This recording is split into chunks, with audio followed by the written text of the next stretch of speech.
Bueno, muchas gracias por haberme permitido participar en este panel tan prestigioso. El tema que yo voy a tratar es la protección internacional del consumidor y el impacto en nuestra legislación interna.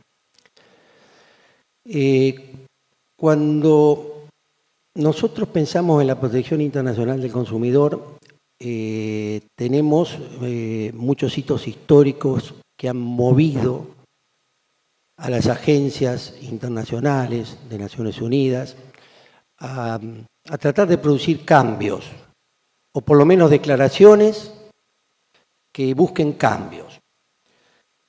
En primer lugar, la década del 60 y del 70 fue nefasta en muchos sentidos para la seguridad de los consumidores. Tenemos el caso de Alemania, por ejemplo, con la talidomida, que dejó más de 10.000 niños con malformaciones, un producto que se colocó al mercado con totales incertidumbres de las consecuencias que producía sobre las personas humanas. La verdad que eso dio lugar a que Alemania respondiera inmediatamente con una ley de medicamentos especial que excluía a los productores, a los laboratorios, de responder por los riesgos del desarrollo, o sea, le vedaba esa posibilidad de oponer esa defensa. Cuando vemos los informes, en América también fue bastante nefasto en la década del 70, la Comisión de Defensa de Seguridad del Consumidor americana reportó 20 millones de americanos damnificados por productos por año, de los cuales dio como resultado 11.000 incapacidades permanentes y 30.000 lesiones, y un gasto de indemnizaciones de 5.5 billones de pesos. Esto fue durante una década y por cada año. Inmediatamente hubo una reacción en organismos internacionales, ya por todos conocidas. Son los grandes lineamientos de Naciones Unidas del año 1985, que en una declaración de soft law, digamos, trató de delinear cuáles son los puntos para la protección del consumidor que todos conocemos y que incorporaron casi todas las legislaciones. La seguridad, la salud, los intereses económicos, todo en el orden a protegerlo, la información, la posibilidad de formar organizaciones en defensa, etc.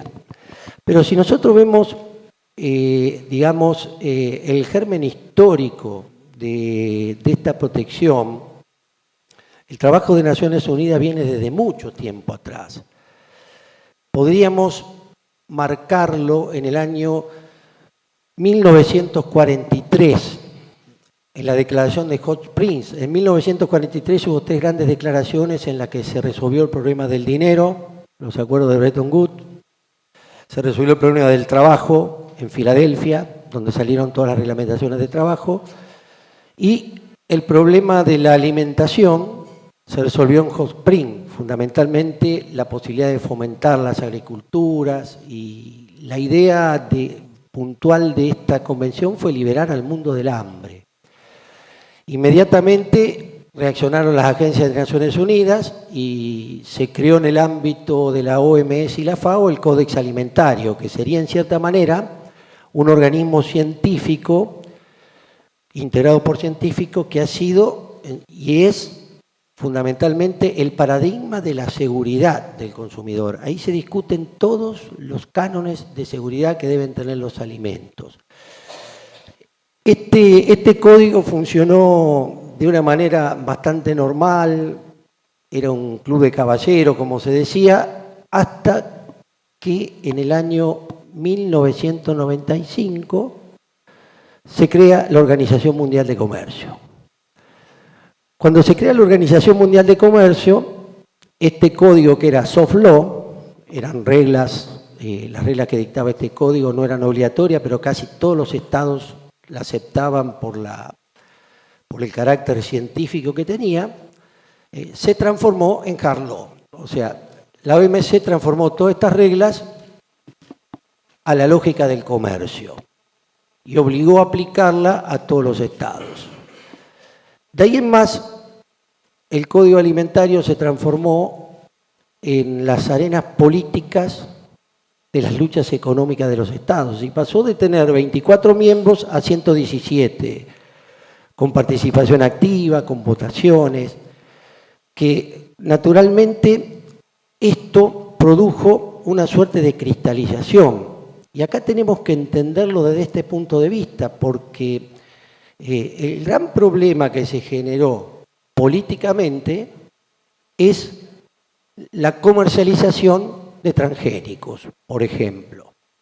Ahí se dieron las luchas políticas y económicas, productos que tienen cierta incertidumbre para la salud humana, pero bueno, se bloqueaban todo tipo de decisiones.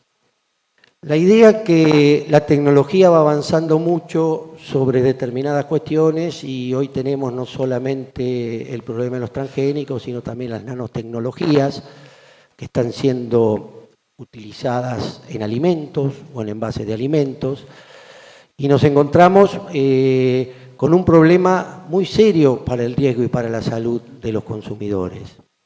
Un problema muy serio que el derecho del consumo, la responsabilidad civil, cualquier instrumento que nosotros tomemos queda muy pequeño para estas cuestiones. Cuando nosotros pensamos en la comercialización internacional, fundamentalmente, yo no me olvido nunca la Declaración de Naciones Unidas de la Asamblea del año 1992, que decía que para afrontar un problema de comercialización internacional, de producción internacional, problemas medioambientales que son globales, tenemos que exigir respuestas globales.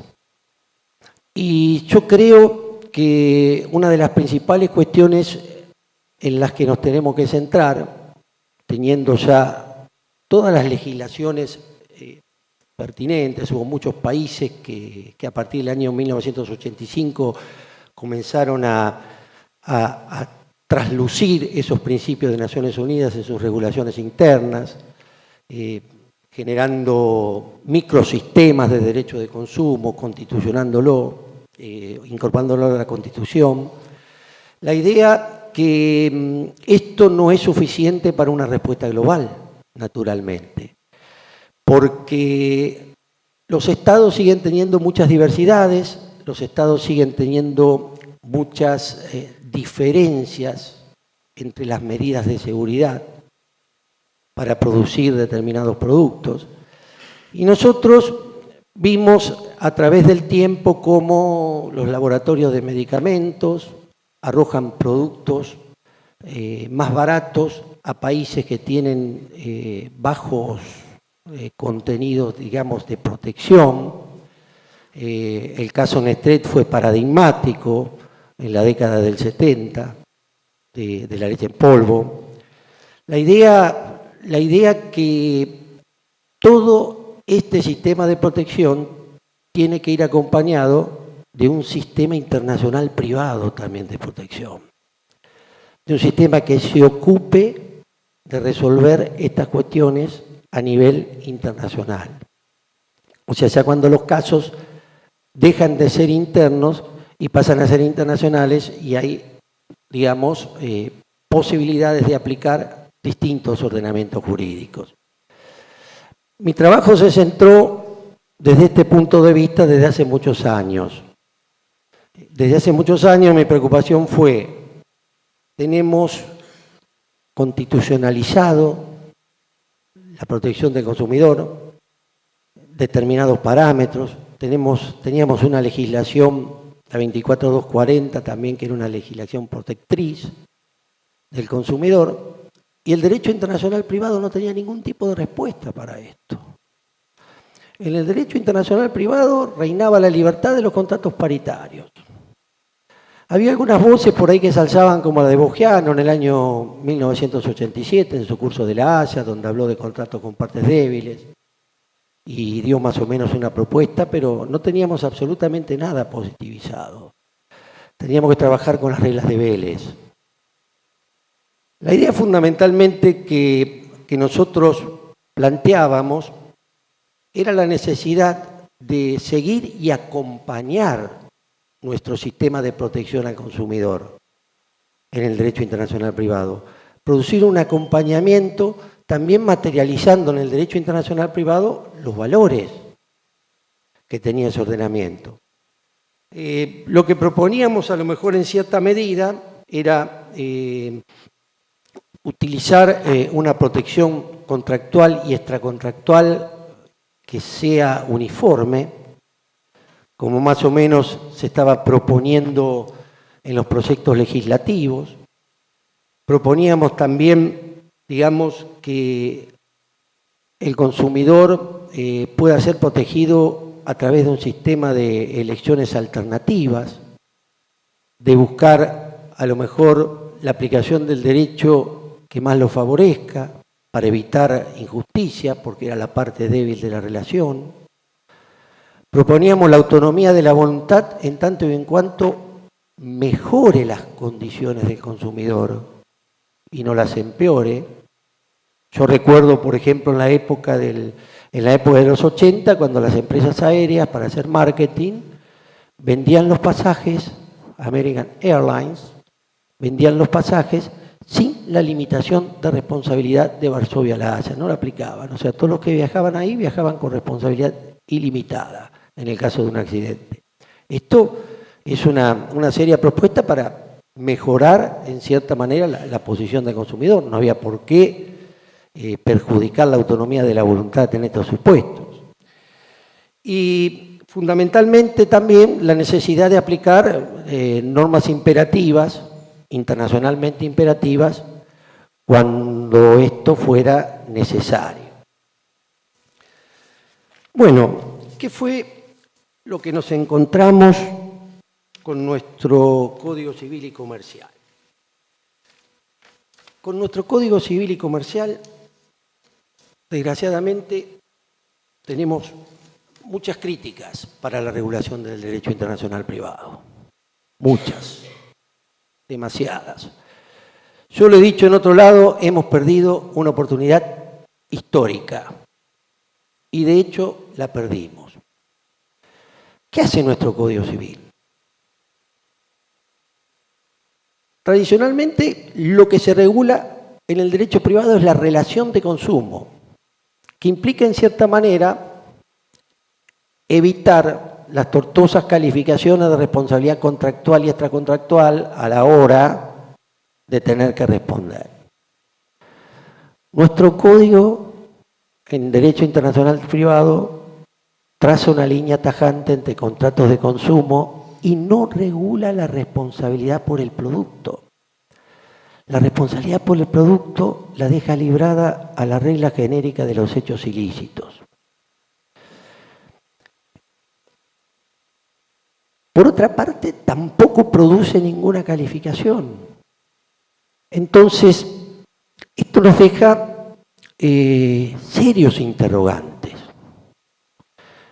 En primer lugar, si analizamos la protección de los contratos de consumo, bueno, establece una regla de jurisdicción internacional muy amplia la regla de jurisdicción. Permite la jurisdicción basada en el lugar de cumplimiento de una garantía, de cumplimiento de la prestación, de celebración del contrato, del lugar donde el consumidor ha realizado los actos necesarios para la conclusión del contrato. Bien, yo me pregunto, ¿el juez de la residencia habitual del consumidor dónde está? Debería estar, y no lo está.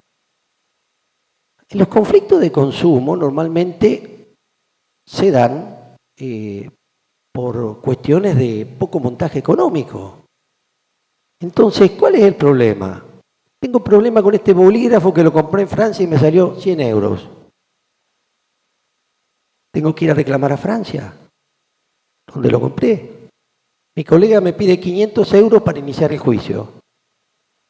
¿Qué hago con el bolígrafo? Lo tiro al tacho de la basura.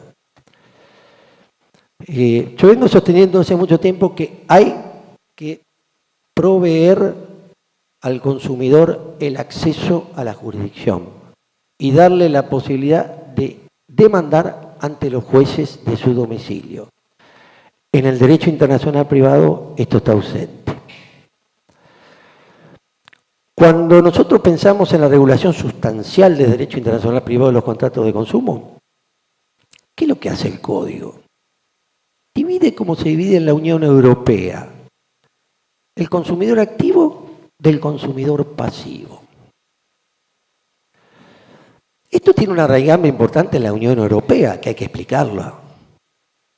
¿Por qué se divide en la Unión Europea, se dividió entre consumidor activo y pasivo? Primero que esto ha sido crítica ya desde hace 10 o 15 años, desde que salió el reglamento de Roma, que vienen torturando a la doctrina europea esta distinción. Dejemos de lado esta tortura, que es de otras dimensiones. Yo lo que pregunto, hoy que la tenemos instalada en nuestro sistema, ¿cuáles son las bases para hacer esta distinción?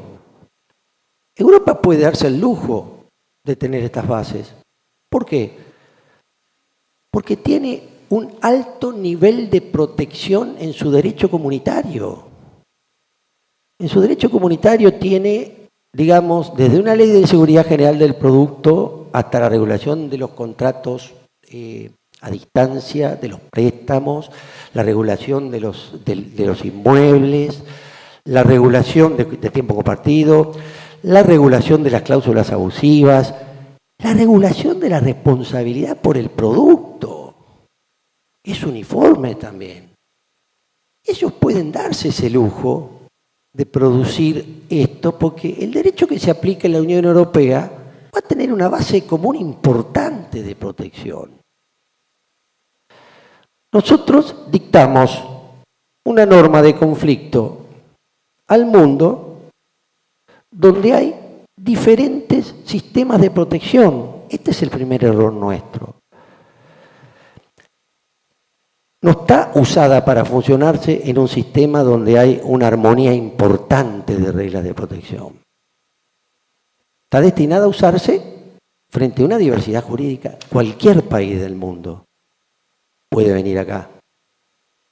El derecho de cualquier país del mundo puede venir a aplicarse. Por otra parte, ¿qué criterio utiliza para distinguir al consumidor activo del pasivo? El consumidor pasivo empieza por definirlo fundamentalmente. ¿Cuál es? El consumidor que está en su residencia, que recibe publicidad, que agencias del productor en ese país le hacen llenar formularios, los invitan a viajar a través de micros a turismos de compras a otro país o compran un sistema de viaje y alojamiento compartido. Bueno, todos estos sistemas aparecen dentro de la protección. Pero fíjense en una cosa, el sistema que adopta nuestro Código Civil es el sistema de Roma de 1980, que fue dejado de lado por el reglamento de Roma, Roma I. Significa que adopta una norma vetusta en la Unión Europea. ¿Saben cuál es el agravante? ¿Saben cuáles eran todas las críticas que existían a Roma? Las críticas que existían a Roma eran muy puntuales. Primero hablaban de publicidad dirigida. Nuestro código habla de publicidad realizada. Realizada implica ejecutada. Dirigida implica producida en un estado y no necesariamente realizada en otro estado. O sea, hay una diferencia terminológica que es muy importante en la regulación. Y esto también fue criticado en Europa. Se dijo, bueno, pero la publicidad dirigida está bien. Pero ¿qué pasa si el productor, si bien no la dirige, no tiene intención de dirigirla a ese país, pero no tiene la previsión, no hay que exigirle la previsión de que consumidores de otros países puedan verlo y contratar en ese marco? Disney, Morris, Stone, todos los que comentaron, digamos, esta directiva, le hacían estas críticas. Debería exigirse la previsibilidad. O sea, que no necesariamente tenga, digamos, el logo en la publicidad es o UK para decir, bueno, está dirigida a la Unión Europea, a algún miembro de la Unión Europea. Este era el primer obstáculo que se le hacía. Y el segundo obstáculo era los actos que el consumidor hacía realizado en el país, los actos necesarios para materializar el contrato. Disney y Morris decían directamente, como casi toda la doctrina española que se ocupó de esto no sirve para la contratación electrónica. Se preguntaban, ¿cuáles son los actos? La contratación electrónica tiene una característica, la deslocalización de las relaciones jurídicas. Si nosotros queremos abordar cualquier regulación, digamos, de contratación electrónica, no debemos utilizar elementos localizables territorialmente. Esa es un poco la idea. Debemos hablar de domicilio del proveedor, domicilio del consumidor, a secas. No, digamos, estructurar una defensa en este sentido. Estas son las dos grandes críticas. No nos va a servir para la contratación electrónica este régimen. Y si no nos sirve para la contratación electrónica, significa que se va a terminar aplicando el derecho del domicilio del proveedor. O sea, ¿qué régimen se va a aplicar a los contratos de consumo? El régimen de los contratos paritarios. El régimen previsto por el Código Civil para los contratos paritarios. Con dos excepciones. Está prohibida la prórroga de jurisdicción y está prohibida la autonomía de la voluntad. La autonomía de la voluntad a secas la prohíbe. Esto tiene algunas reservas, porque si mejora la posición del consumidor, yo siempre digo, ¿qué pasa si se pactan garantías más largas en el tiempo? ¿Qué es lo que pasa? ¿Se van a anular esas cláusulas? ¿Se van a prohibir? ¿No se le puede dejar al consumidor a lo mejor solucionar sus problemas en una instancia arbitral? O sea, la idea por ahí que veo muy inadecuada la protección y que nos va a conducir siempre al domicilio del proveedor. Fíjense ustedes que la calificación del lugar de cumplimiento que utiliza para los contratos paritarios el Código Civil y Comercial de la Nación es la naturaleza de las obligaciones. Nosotros dijimos en el año 1997, en un artículo que tenemos publicado, que el Código de Vélez también utilizaba este criterio de la naturaleza de las obligaciones. Decíamos que los contratos de consumo se caracterizan fundamentalmente ¿por qué? Porque existen consumidores. Eso es lo que le da la calidad de contrato de consumo. En esa razón, el derecho aplicable debe ser el derecho de la residencia habitual del consumidor. Pero bueno, es imposible llegar a esta solución. ¿Por qué? Porque ya el derecho de la residencia del consumidor está previsto en una regla especial en el Código. Sería una autocontradicción axiológica recurrir a esta calificación para llegar por un camino a la residencia habitual que no llega la norma especialmente diseñada para eso. El otro contacto alternativo es el lugar de celebración. El lugar de celebración es el lugar del cual parte la oferta aceptada. Además está decir que esto va a ser siempre el domicilio del proveedor. Cuando nosotros hablamos de la responsabilidad por el producto, también es un enigma. Tenemos las dos reglas de hechos ilícitos. Una regla de jurisdicción internacional, que, digamos, en materia de hechos ilícitos, hace una remisión rara. Dice, sin perjuicio de lo previsto en los artículos anteriores.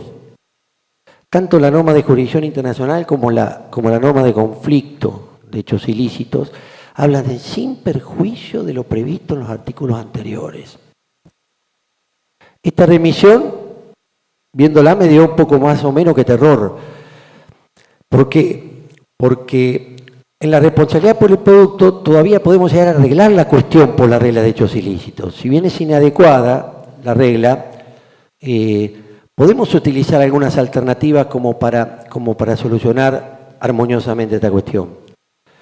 Pero no entendemos todavía si esta regla es residual, si se va a aplicar en algún caso, se va a tener que aplicar los contratos del consumo o no. Cuando la responsabilidad tenga como presupuesto un contrato de consumo, tendremos que ir a aplicar las reglas de los contratos de consumo. Esto es lo que causa la contradicción axiológica con el nuevo régimen del Código Civil. De derecho privado me estoy refiriendo. Nos va a obligar a producir calificaciones. Cuando nuestro derecho privado habla de relación de consumo y evita todo tipo de calificaciones. Entonces, el problema que se genera fundamentalmente es la inadecuación. Ahora, yo me pregunto, la regla general de los hechos ilícitos nos conduce fundamentalmente al derecho del domicilio del demandado, la jurisdicción, o al derecho del lugar donde se produce la conducta o donde se produce el resultado dañoso en el caso de ilícitos a distancia, de le da la opción a la víctima de elegir. Es una regla que tutela. Es una regla que la veníamos practicando en los tratados de Montevideo de 1940, cuando interpretábamos los tratados, interpretamos el lugar de aquecimiento de hecho ilícito, lo interpretamos de una manera amplia. Ahora bien, cuando vamos a la norma de conflicto, nos encontramos con un serio problema. Establece fundamentalmente el derecho del lugar de aquecimiento ilícito. En primer lugar, si hay residencia común de los damnificados, rige ese derecho. Si no hay residencia común, rige el derecho de aquecimiento del hecho ilícito. Y el derecho de aquecimiento del hecho ilícito lo califica como el lugar en el cual, digamos, la víctima sufre el perjuicio directo. Tratándose de bienes de consumo, esto nos va a conducir normalmente a la residencia habitual del consumidor, porque los productos por ahí se compran y se consumen en su domicilio, y bueno, nos va a permitir esa opción. Pero llamamos la atención desde hace mucho tiempo de que las reglas que nosotros tenemos que utilizar para el consumidor tienen que ser reglas electivas. Y las conexiones simples no sirven. La residencia del consumidor solamente no sirve.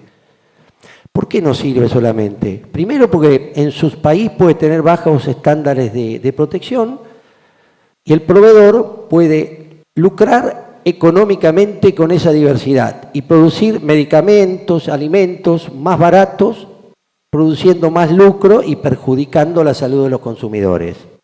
Punto primero. Punto segundo, esto está dado normalmente por las reglas de producción, las reglas de seguridad.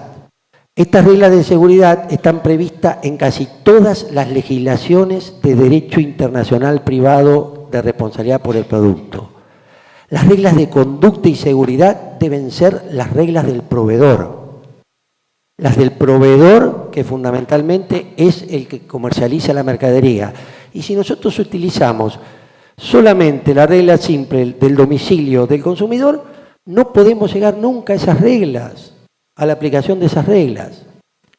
Entonces, esto es un inconveniente que nosotros lo tenemos como insoslayable en nuestra legislación.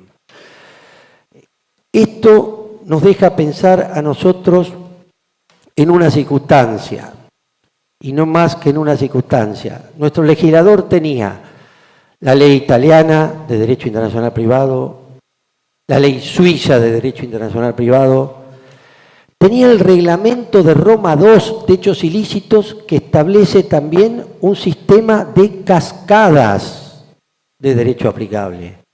Habla de la residencia común, habla de la residencia de la víctima, habla del lugar de adquisición del producto, habla del lugar de aquecimiento del hecho ilícito, fundamentalmente con la cláusula de comercialización. Y se van produciendo la aplicación de los derechos siempre y cuando se comercialice en ese país. No es de otra manera. La protección del consumidor hay que organizarla de esa manera, con elecciones alternativas. De otra manera no se puede porque hay muchos problemas. Por eso retomemos lo que dijimos al principio para concluir. Perdimos una oportunidad histórica.